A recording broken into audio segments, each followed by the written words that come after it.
February 18th, 1982.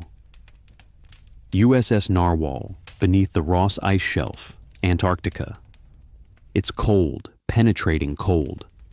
The kind of cold that exists only at the extremes of the Earth, where civilization ends and frozen wilderness begins.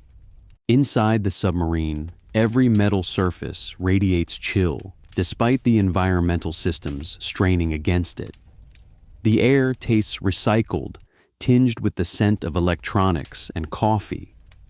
Sonar workstations glow blue-green in the dim light, creating shadows across the focused faces of operators who haven't seen the sun in weeks. Inside the cramped sonar room of America's most advanced surveillance submarine, Lieutenant Diana Reeves hunches over acoustic displays unlike any others in the fleet. The submarine is holding position in a rare pocket of open water beneath 2,000 feet of ancient ice.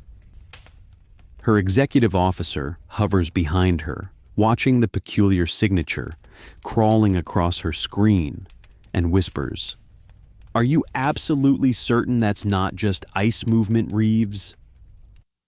Diana doesn't answer immediately. Her fingers adjust filter settings, isolating specific frequency bands.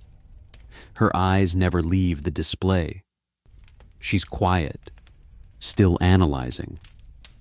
Then through the headphones, she hears it again. The distinctive pattern, rhythmic, purposeful, unlike the random groans of shifting ice. The acoustic shadow moving along the underside of the ice shelf, too regular to be natural, too large to be ignored. Diana removes one earphone and turns to her commanding officer. "Captain, that's not ice. It's propulsion, and whatever it is, it's over 40 meters long and moving at a consistent 8 knots, on a precise heading." Inside the control room, the navigator stares at the charts in disbelief. The weapons officer stops mid-sentence. The captain's coffee goes cold in his hand as he absorbs the implications. "There can't be another submarine here," he says flatly. "We're 300 miles under the Ross Ice Shelf. There's no access route except the one we used, and we'd have detected any vessel following us." But Diana Reeves doesn't offer theories. She's already isolating acoustic frequencies, mapping movement patterns. Because this isn't just a contact, this is a puzzle.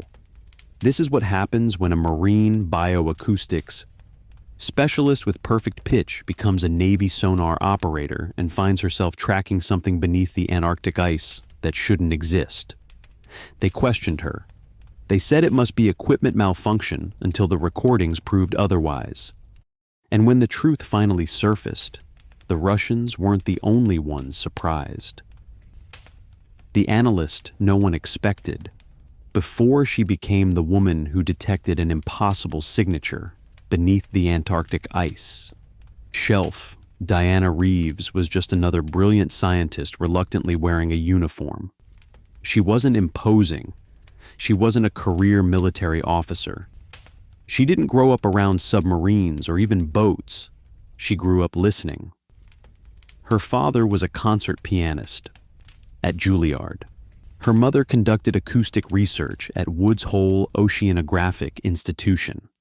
And like so many specialists in the early 1980s, Diana was recruited into the United States Navy because her unique abilities were invaluable to nationals' security.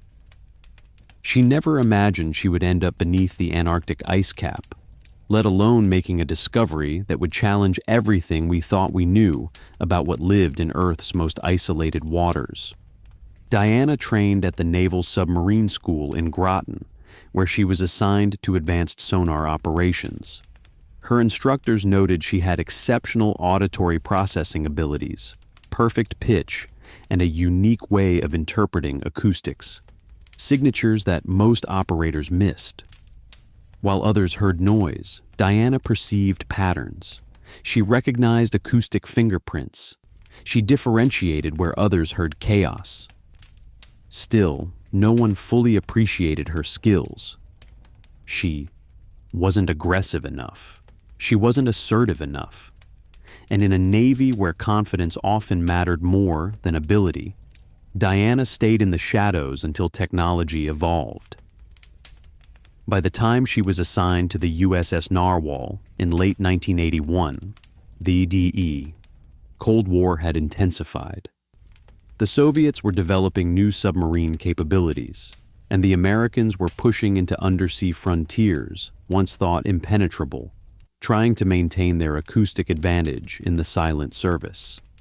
But now came the hard part: operating in environments for which there was no precedent, with limited understanding of the acoustic properties of polar waters or the strange sounds that might exist beneath thousands of feet of ancient ice. That's where Diana's unique perspective came in. The nuclear submarine was America's ultimate Cold War platform. Vessels like the USS Narwhal could remain submerged for months, traveling beneath the polar ice cap, gathering intelligence, and maintaining AEB, silent presence in waters the Soviets considered their own. But submarines had problems, serious ones, when operating under ice. They were isolated. They had limited escape options. And when the ambient noise of crushing ice and shifting shelves filled the hydrophones, distinguishing natural sounds from potential threats became nearly impossible. Still, submarines had advantages. They created an invisible presence in strategically vital waters. They collected invaluable acoustic intelligence on Soviet operations. But they required exceptional sonar operators, and they required personnel willing to spend months in the most isolated environment on Earth. That's where Diana Reeves came in. After advanced training in Arctic operations and specialized sonar systems, she was assigned to the Narwhal for a pioneering mission, the deepest penetration ever attempted beneath the Antarctic ice shelf. Dektsibix. Submarine commander was Captain Robert Matheson, a taciturn veteran who didn't much care for scientists. "Keep it simple," Matheson used to say. "Detect, classify, report." But Diana was starting to think success wasn't going to come from standard procedures. It was going to come from understanding, from hearing what no one else could hear, from interpreting what no one else could interpret. So one night, while analyzing recorded hydrophone data after a long day's watch, Diana brought it up. "What if," she asked, "we're missing biological signatures because we're classifying them as ambient noise?" The sonar chief, Senior Chief Petty Officer William Donovan, looked skeptical. "You mean like whales under the shelf?" "No," Diana said. "I mean, what if the acoustic environment under the ice shelf has unique biological components we've never cataloged? What if there are sounds we're automatically disregarding as ice movement or current effects that actually represent unknown marine life? We have audio classification files for every known species, but what about unknown ones?" Captain Matheson stared at her for a long moment, then shook his head. "That's the most academic nonsense I've heard this cruise," he said. But Diana wasn't theorizing. She was already planning how to isolate these anomalous signatures. Rejection, isolation, and a contact from the depths. At first, no one took Diana seriously. The idea of recalibrating sonar systems to detect biological signatures that might not even exist, of treating the underwaterscape as an unexplored ecosystem rather than a tactical environment, seemed absurd to most of the submarine's officers. They called it ivory tower thinking. They said she was approaching submarine warfare like a research cruise, recording whale songs while Russian subs might be lurking nearby. Commander James Wilson, the executive officer, made it clear. This isn't the kind of mission where you get to conduct marine biology experiments, Lieutenant. You hear a Soviet Typhoon class, you report it, or we're all at risk. But Diana didn't back down. She kept listening, kept isolating unusual acoustic signatures, kept running comparative analyses in her notebook, cataloging patterns, frequency distributions, temporal variations in the strange sounds she occasionally detected. She studied the sonar logs from previous polar missions, especially the notations about acoustic anomalies that had been dismissed as equipment malfunctions or ice phenomena. These reports mentioned fleeting contacts that didn't match known submarine signatures, biological patterns unlike any recorded species, and rhythmic sequences that seemed almost deliberately patterned. If she was going to understand what existed beneath the ice shelf, she had to create new classification, parameters, new ways of filtering the overwhelming ambient noise of the polar environment. So she wrote algorithms for the rudimentary onboard computers, designed new filtering techniques, analyzed the acoustic properties of different types of ice movements to better differentiate them from other phenomena. She looked for acoustic shadows, for patterns that emerged only when specific frequency bands were isolated. Still, no one supported her approach until one afternoon in early February. The submarine had been holding position in a rare cavity beneath the ice shelf, a pocket of open water created by geothermal vents warming the sea from below, while thousands of feet of ice pressed down from above. These under-ice lakes were precious finds, allowing the submarine to maneuver more freely and conduct more detailed surveillance. The crew had been on heightened alert for weeks. The isolation was taking its toll. In the artificial environment of the submarine, with no natural light and recirculated air, men grew irritable, restless, increasingly on edge. That day, routine maintenance on the primary sonar array had reduced their acoustic awareness, creating a temporary blind spot in their underwater picture. That night, Diana made her move. She asked Donovan, the sonar chief, to help her implement a modified signal processing protocol during the midnight watch, when the command staff would be sleeping. They worked through the early hours, applying her custom filters to the hydrophone inputs. Diana pointed out subtle signatures in what had previously been classified as background noise. Rhythmic patterns with precise intervals that couldn't be explained by natural ice movements or known biological sources.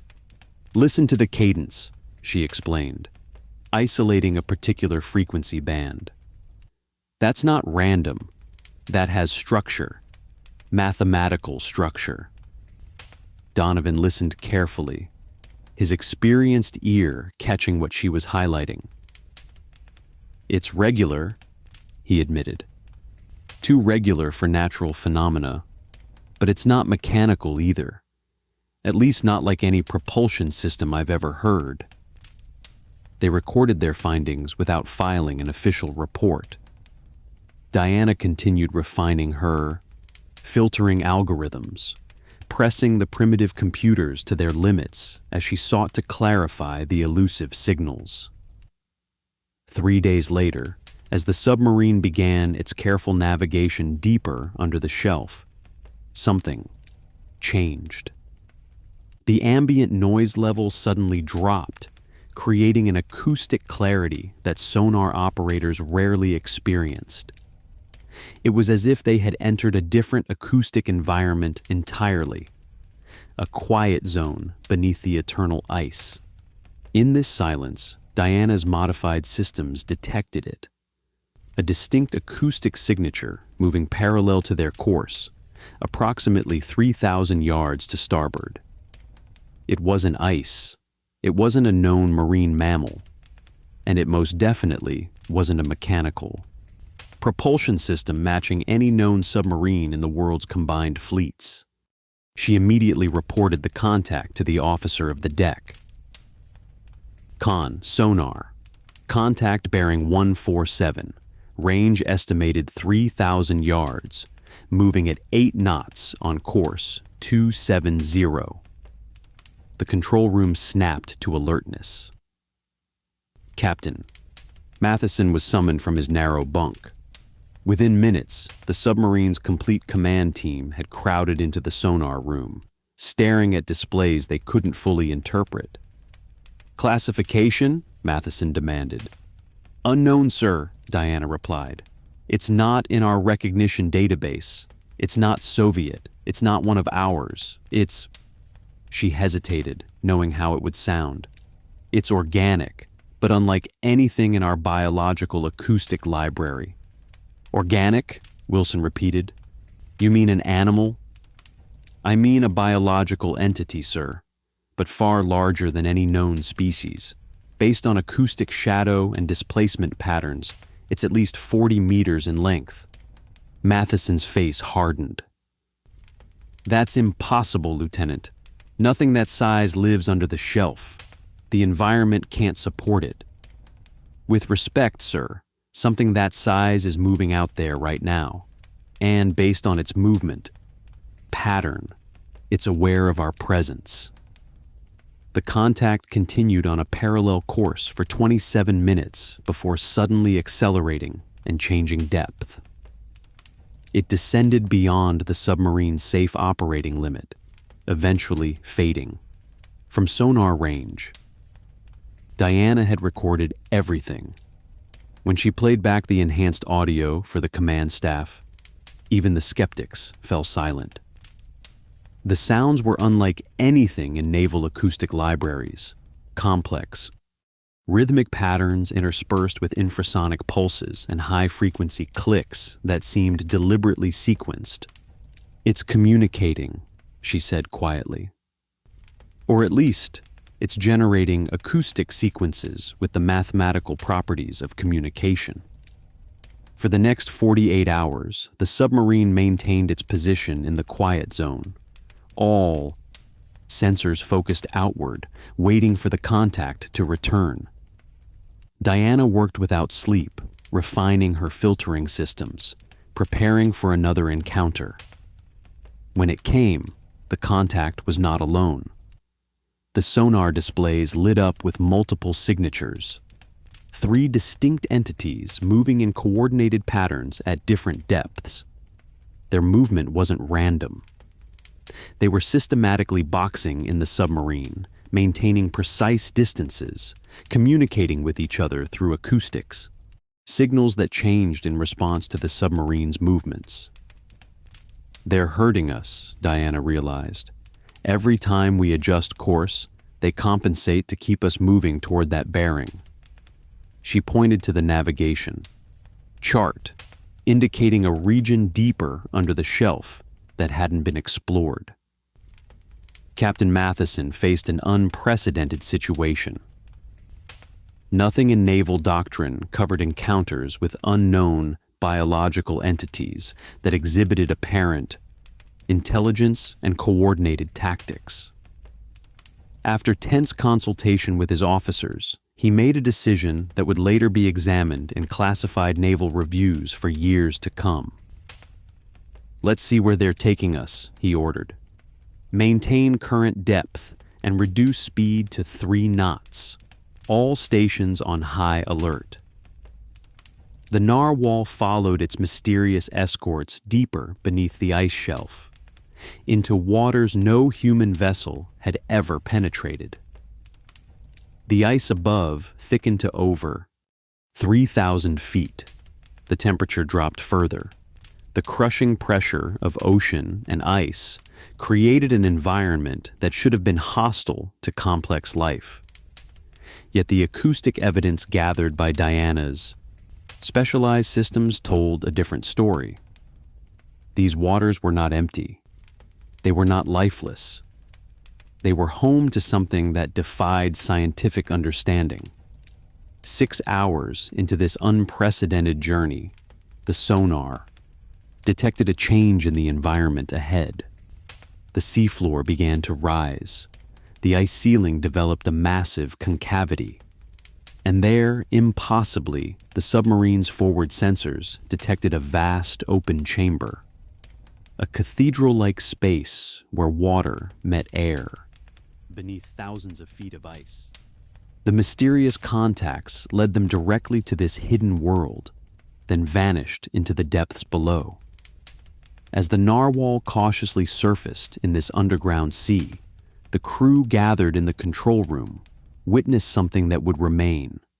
Classified for decades, an ecosystem that should not exist, illuminated by bioluminescent organisms clinging to the ice ceiling, creating a twilight realm where ancient life forms had evolved in complete isolation from the world above.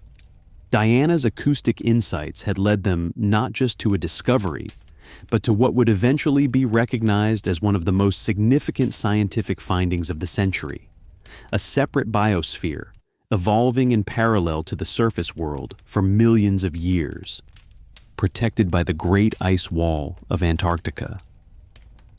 And somewhere in those dark waters swam the intelligent entities that had recognized the submarine as a visitor from another world and escorted it to theirs. First contact, but not from the stars, from the unexplored depths of our own planet. The woman who heard the impossible and the discovery beneath the ice. Word spread through the submarine's crew faster than the captain could control it. Within hour of discovering the underground sea, speculation ran rampant. Some called it the hollow earth theory proven. Others whispered about Jules Verne's fictional world from Journey to the Center of the Earth, made real. "Did you hear what sonar found?" one engine room technician murmured. "A whole damn ecosystem under the ice. Living things bigger than blue whales that nobody's ever seen before." The rumors weren't far from truth. The submarine had discovered something extraordinary, a massive cavity beneath the Antarctic ice shelf, sustained by geothermal heat, where life had evolved along a completely different path than in the world's oceans. Captain Matheson immediately declared, "Operational. Security level Delta, the submarine's highest classification." All logs were secured. Recording devices were restricted to official documentation only. The crew was assembled and explicitly ordered not to discuss what they had witnessed, even among themselves. But scientific curiosity couldn't be completely suppressed. The narwhal carried scientific instruments beyond its military equipment: deep water sampling devices, thermal sensors, limited photographic capabilities. Diana argued successfully for their deployment. "If we don't document this now," she told Matheson, "no one will believe it existed. This is beyond military significance. This is a scientific discovery that changes our understanding of life on Earth." The captain reluctantly authorized limited scientific observation. For the next 72 hours, the submarine remained in the underground sea, cataloging an ecosystem that defied biological convention. The water chemistry was unlike anything in Earth's oceans. Higher concentrations of dissolved minerals, unusual pH levels, temperature gradients created by the meeting of geothermal warmth and the crushing cold of the ice above. These conditions had fostered evolutionary paths abandoned in surface waters millions of years ago. Most extraordinary were the large bioluminescent entities that had led them there. Creatures that combined characteristics of cephalopods and marine mammals, with distributed neural structures that suggested a form of collective intelligence. They communicated through complex acoustic patterns, manipulated objects with specialized appendages, and demonstrated curiosity about the submarine without, showing fear. Diana worked continuously, sleeping only in brief stretches, recording and analyzing their vocalizations.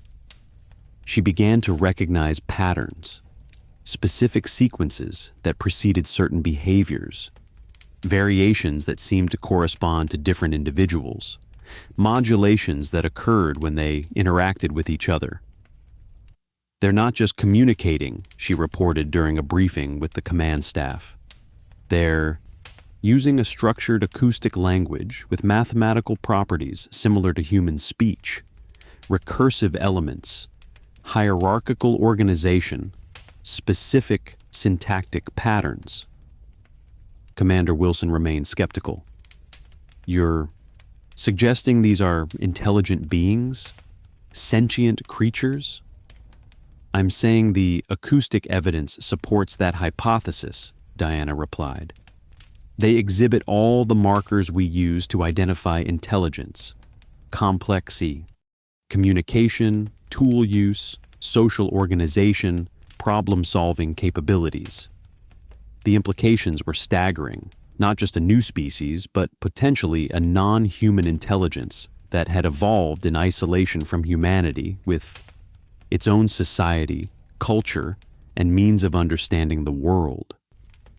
When headquarters requested an update via the submarine's extremely low-frequency communication system, Matheson was circumspect. "Conducting extended surveillance of unusual biological entities beneath Ross Ice Shelf," he reported. "Request permission to extend mission parameters to include scientific observation." The cryptic reply came 18 hours later. "Continue observation. Maintain OPSEC Delta. Specialized scientific team preparing for your return." No one had expected a submarine warfare mission to transform into a first contact scenario with an unknown intelligent species. The Navy had protocols for almost everything: enemy engagement, nuclear release, emergency surfacing through ice. But nothing that covered establishing communication with a newly discovered form of intelligent life. Diana's role shifted from sonar operator to xenobiologist overnight. Her background in marine bioacoustics became the submarine's most valuable asset. Working with the rudimentary computing systems available, she began attempting to decode the acoustic language of the creatures, whom the crew had started calling sentinels.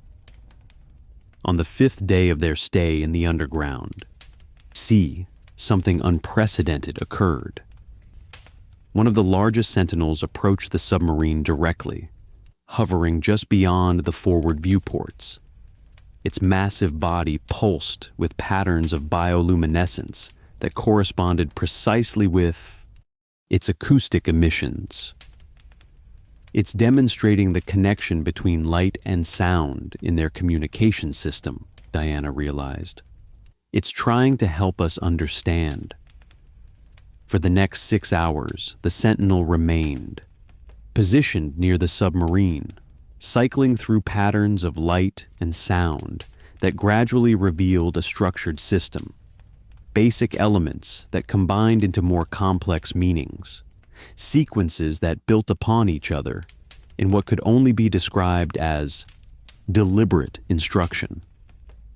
Diana worked frantically to document and analyze the patterns, eventually programming the submarine's external lights to flash in sequences that mirrored the simplest elements of the Sentinels: communications. The creature's response was immediate, an explosion of bioluminescent activity and complex acoustics that rippled through the water and was quickly taken up by other Sentinels in the distance. "I think we just said our first word in their language," Diana told the captivated crew gathered at the viewports.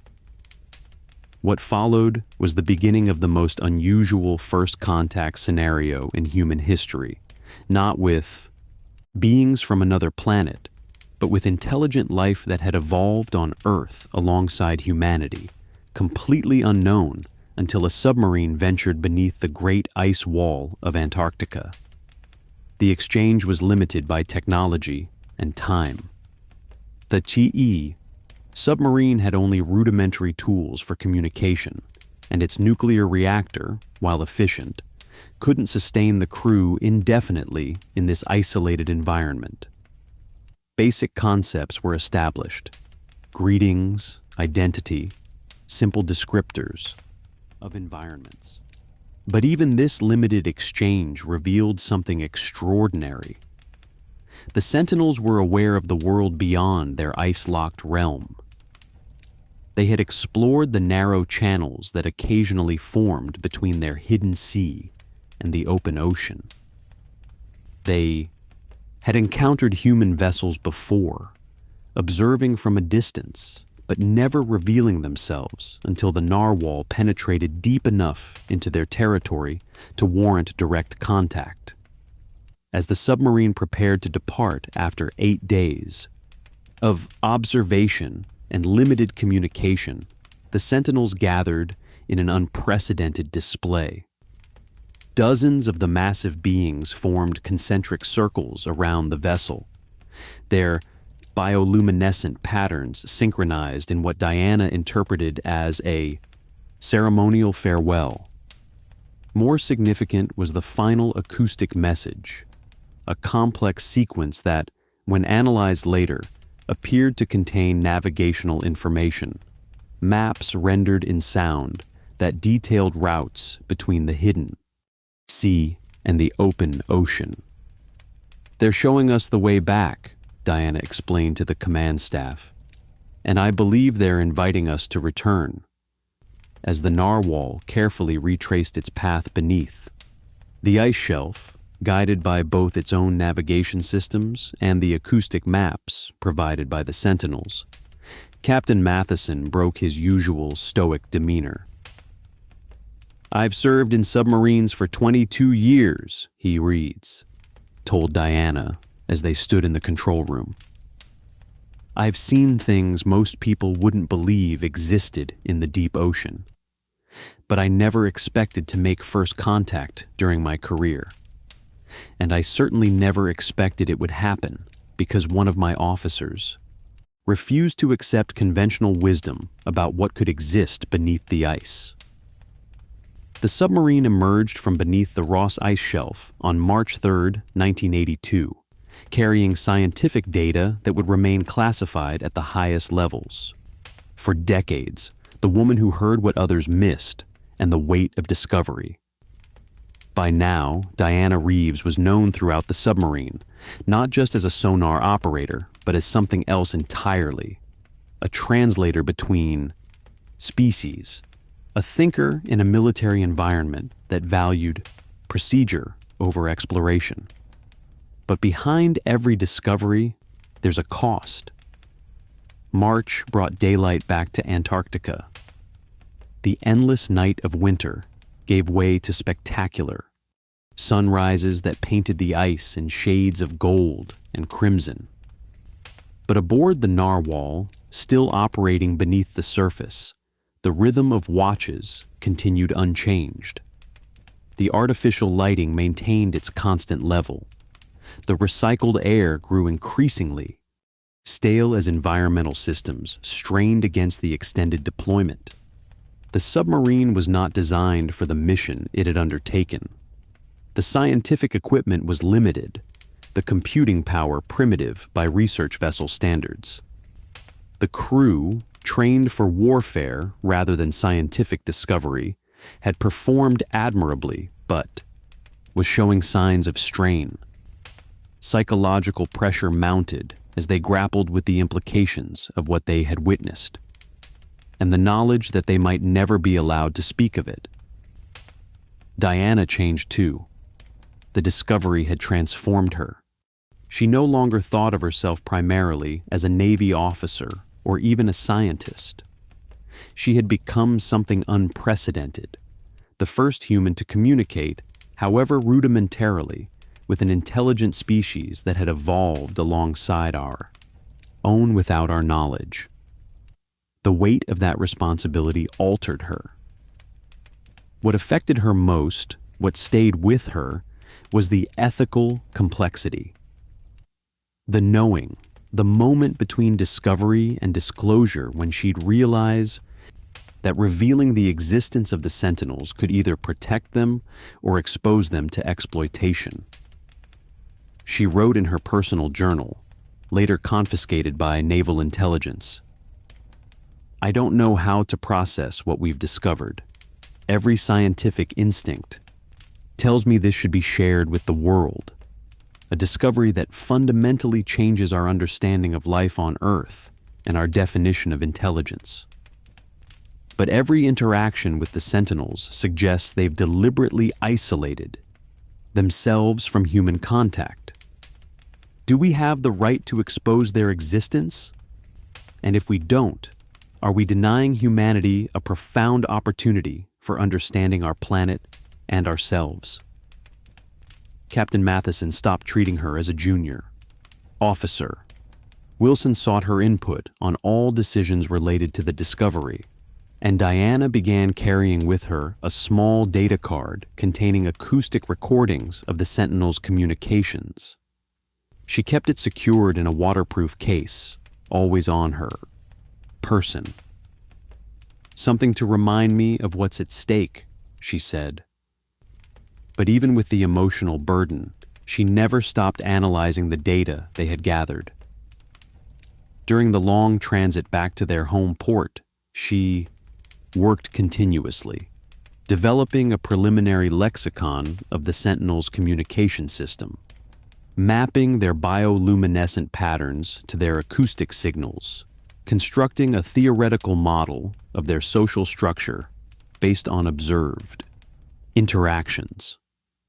Her preliminary report ran to over 400 pages, a monograph that would have revolutionized multiple scientific fields had it been published.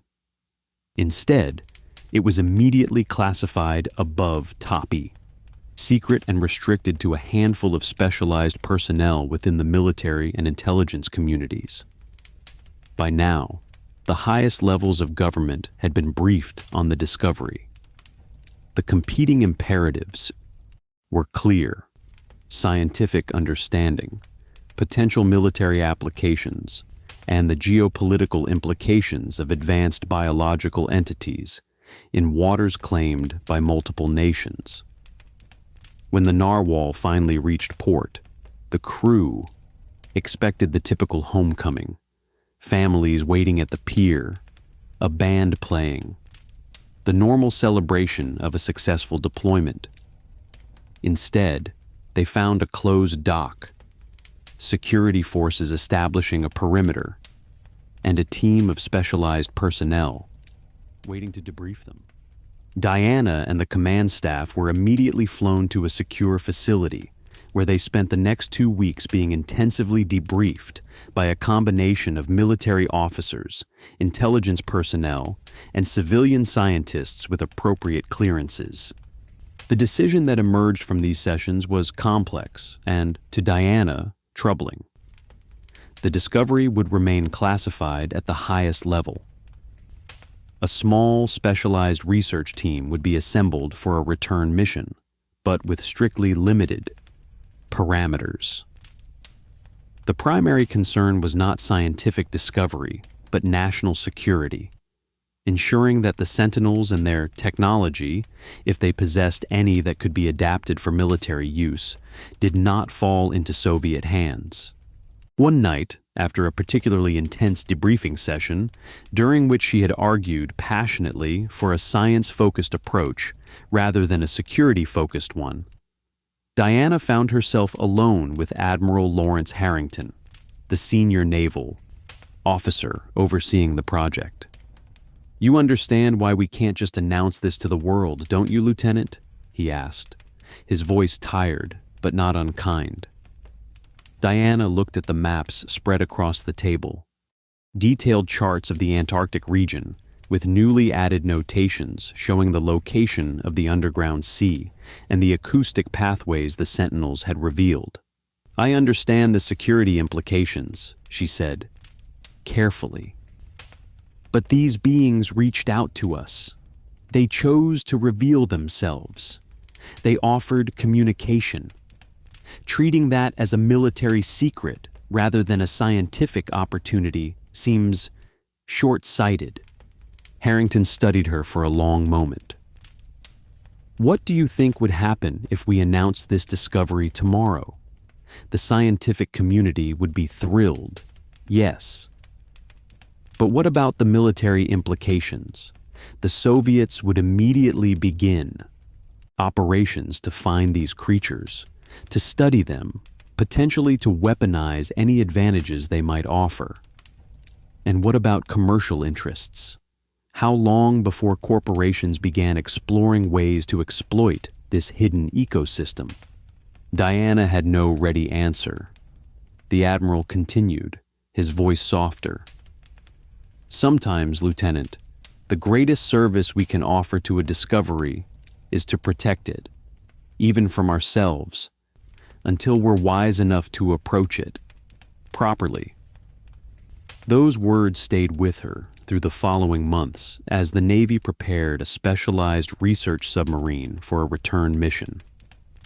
The vessel was ostensibly a deep-sea rescue asset, but had been modified with advanced scientific equipment and enhanced communication capabilities specifically designed to interact with the Sentinels. Diana was named the Scientific Mission Commander, an unprecedented promotion for a junior officer, but a recognition of her unique relationship with the new species.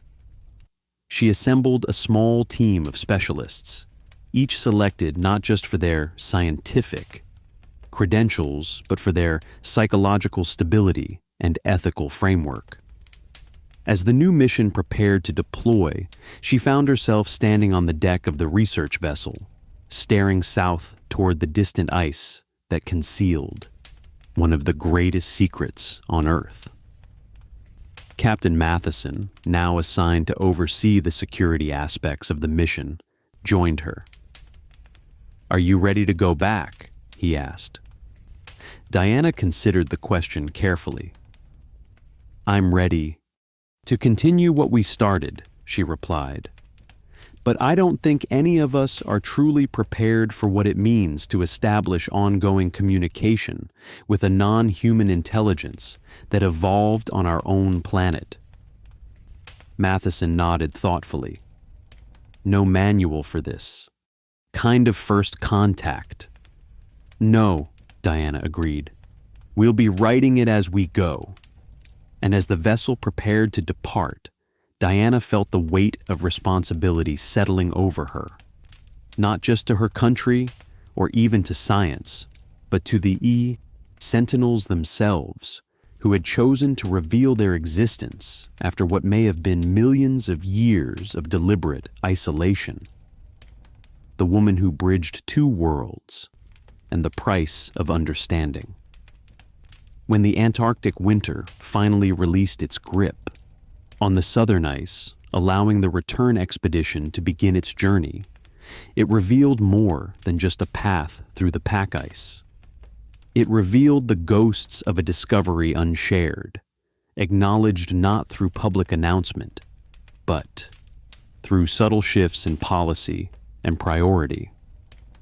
Among those ghosts was the legacy of one reluctant naval officer, Diana Reeves.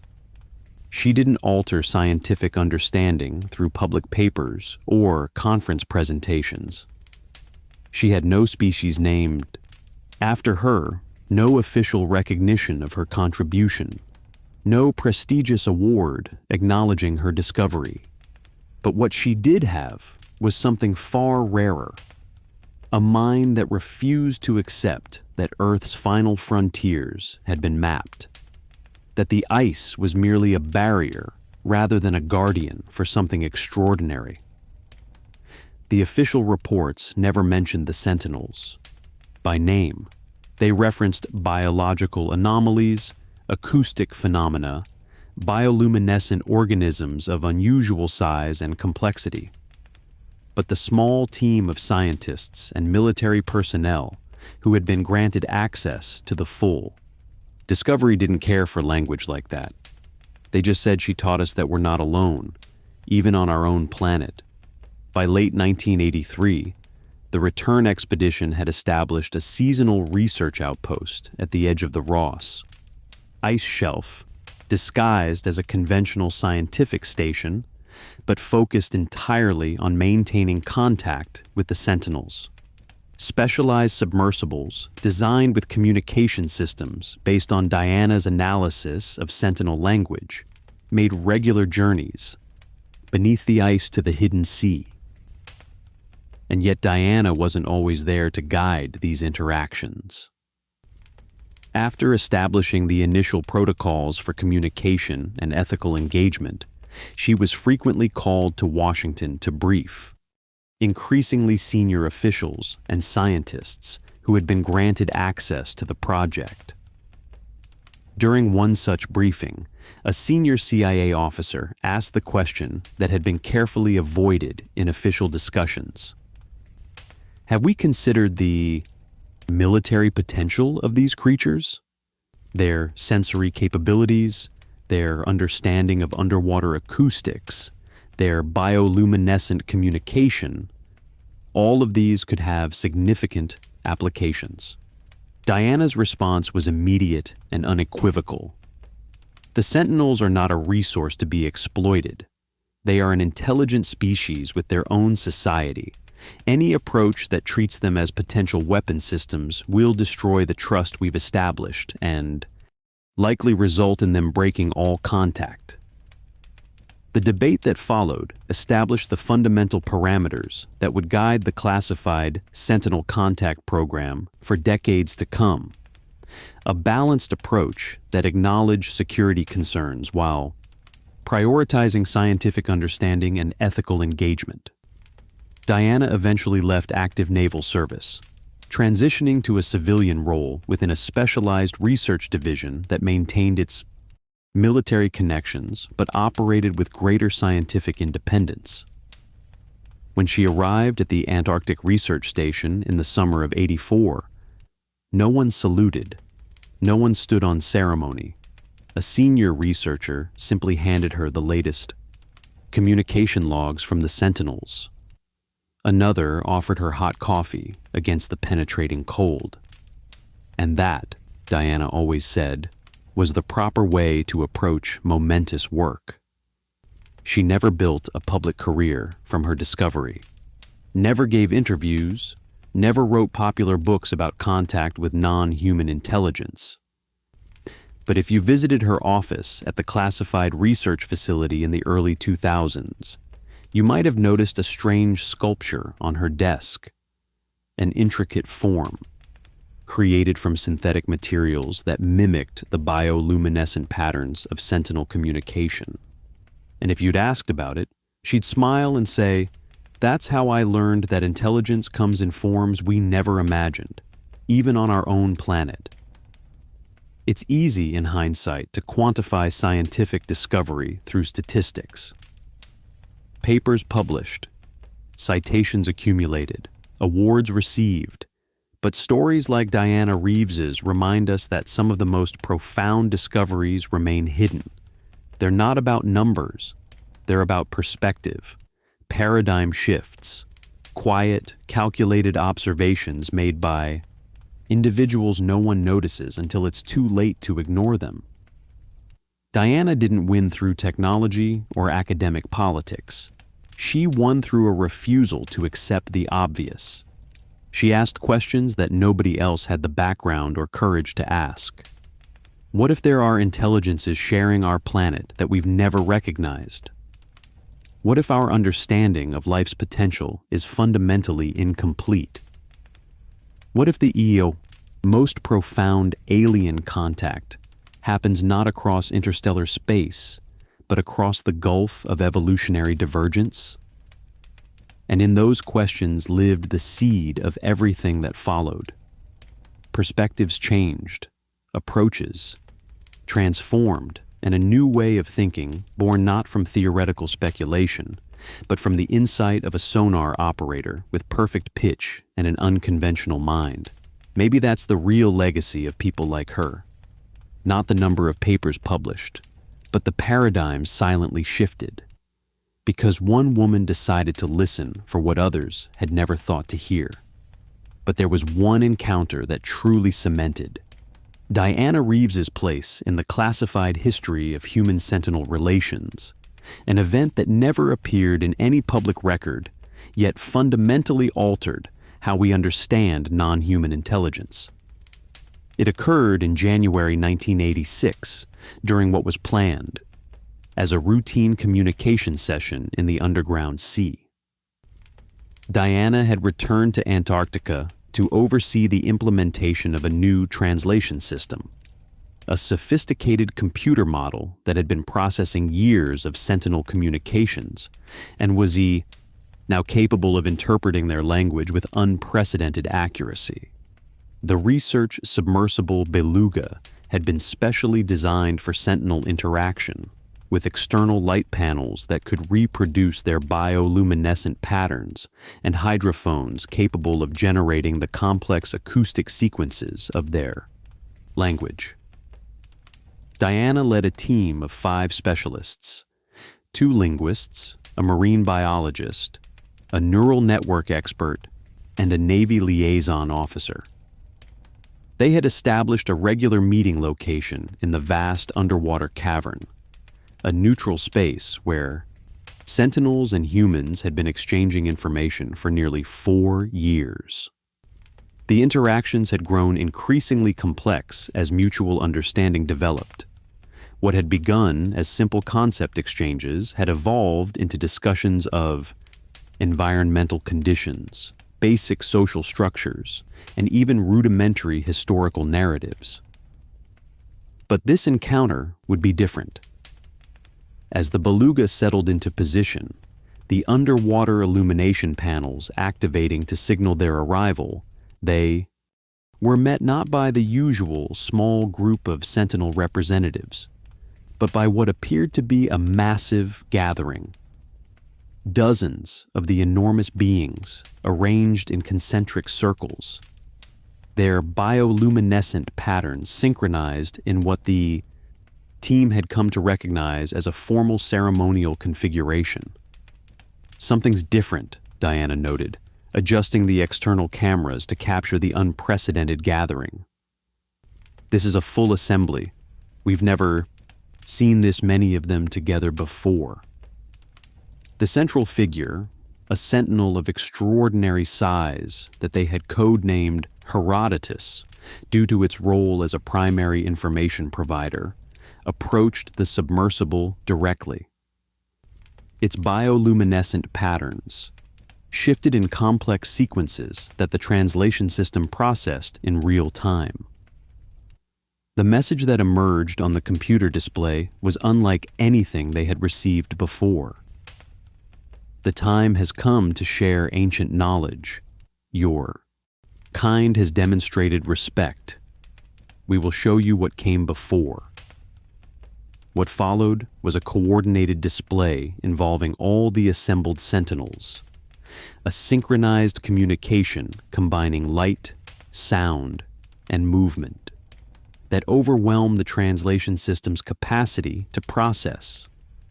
Diana ordered all recording systems to maximum capacity and instructed the team to document everything manually as backup. The Sentinels were conveying what could only be described as a historical narrative, not through abstract symbols, but through a multisensory representation that created images in the water itself. Their bioluminescent bodies formed living pictures, changing configuration to illustrate their message. As the translation system gradually adapted to the complex input, fragments of meaning emerged. Before the Great Freeze, when waters were warm, many kinds lived together. The air breathers came, the ice formed, we adapted, we preserved knowledge, we waited. Diana watched in awe as the revolutionary implication became clear. The Sentinels were not just an isolated species that had evolved in the hidden sea. They were the descendants of an ancient ocean civilization that had existed before the Antarctic ice sheet formed millions of years ago. They had deliberately adapted to the changing conditions, preserving their intelligence and culture as the world transformed around them.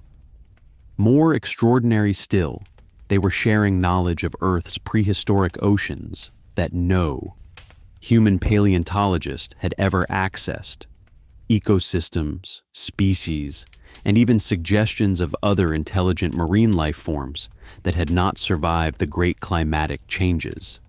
"They're not just another species," Diana whispered, as the implications became clear.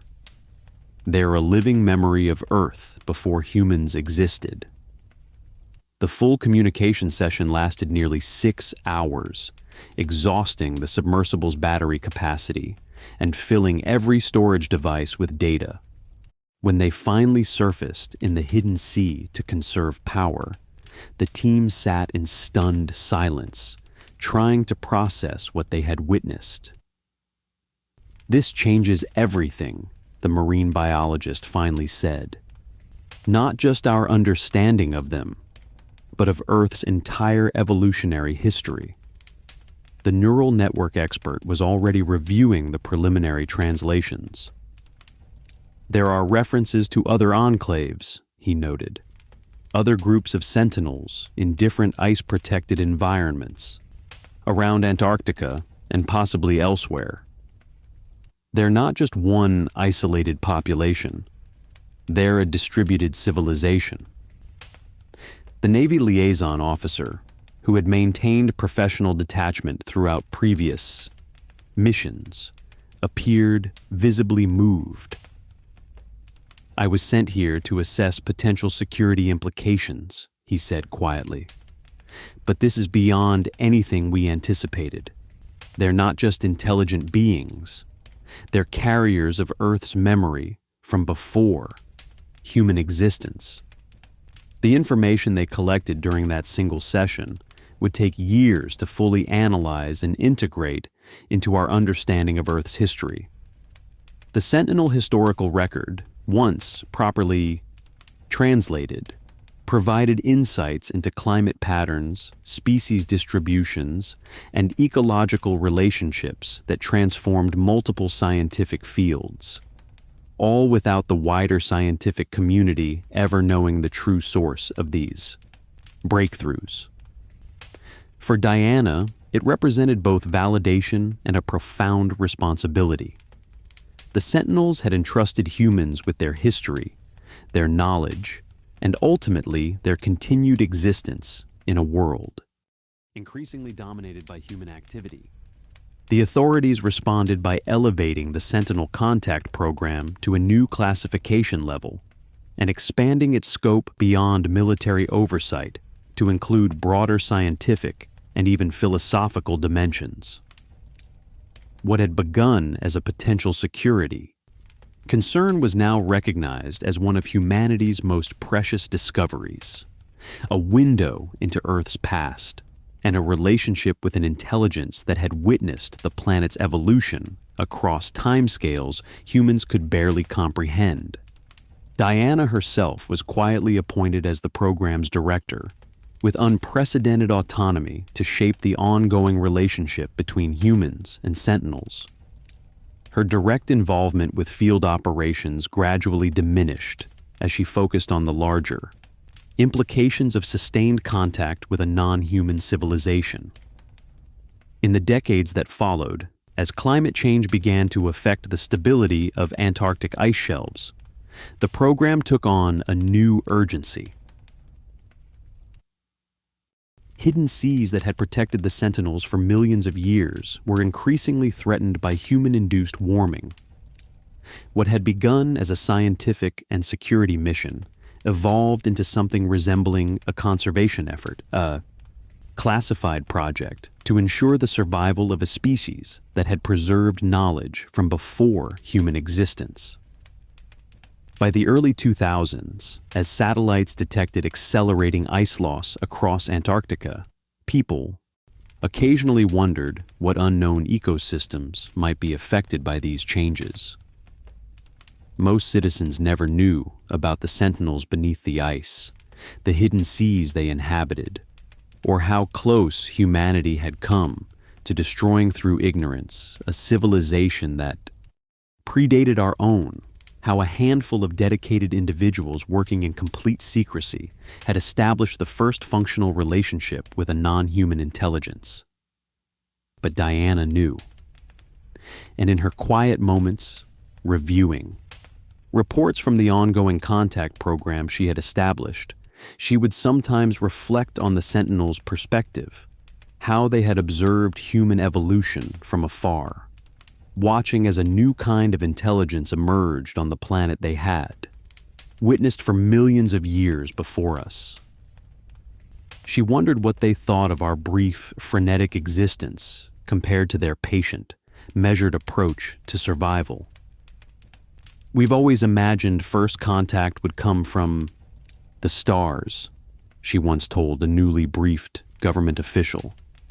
But the truly alien intelligence was here all along, watching us evolve, waiting to see if we would develop the wisdom to recognize them. That understanding, that humanity shares Earth not just with other species, but with another intelligence that perceives time and existence in fundamentally different ways, had profound implications for those granted access to the knowledge. It formed a new perspective on humanity's place in Earth's history and future, a perspective shared among the small community of individuals aware of what lived beneath the great ice wall. The woman who detected movement beneath the Antarctic ice wasn't just a sonar operator with exceptional hearing. She was the bridge between two intelligent civilizations sharing one planet across vastly different evolutionary time frames. When Diana Reeves died in 2019, her obituary in scientific journals mentioned her contributions to marine bioacoustics, her pioneering work in non-human communication systems, her theoretical papers on convergent evolution of intelligence. Only a small paragraph noted her naval service aboard submarines in the early 1980s. But at her memorial service, among the mourners were several distinguished individuals who stood with quiet dignity despite their advanced age or high positions. They placed beside her urn a small crystal sculpture that captured and refracted light in complex, shifting patterns. Those familiar with its significance understood it represented the sentinel symbol for memory carrier, their highest designation for one who preserves and transmits essential knowledge across generations. In the classified archives of human sentinel relations, in the ongoing contact protocols used by specialized teams who continue the dialogue she initiated, in the carefully maintained records of information exchange between species, Diana Reeves's influence remains paramount, credited as the foundational figure in humanity's first successful communication with another form of earthly intelligence. But perhaps her greatest legacy lives in the gradually shifting perspective her discovery created. The recognition that humanity is not alone in possessing complex consciousness, that intelligence can develop along entirely different evolutionary paths on our own planet, and that the greatest alien encounter may have been with beings whose ancestral home was Earth itself. In the classified research station that continues to monitor the underground sea, a simple plaque bears a quote attributed to her. The most profound discoveries don't tell us what exists beyond our world. They reveal what we've failed to see within it. These words, thoughtful, measured, revealing wisdom rather than technical brilliance, are the intellectual fingerprints of a woman who heard what others had dismissed as impossible, who transformed a routine submarine mission into humanity's first contact with another intelligence. They are the quiet testament of Diana Reeves, The woman who detected movement beneath the great ice wall and discovered we were never alone.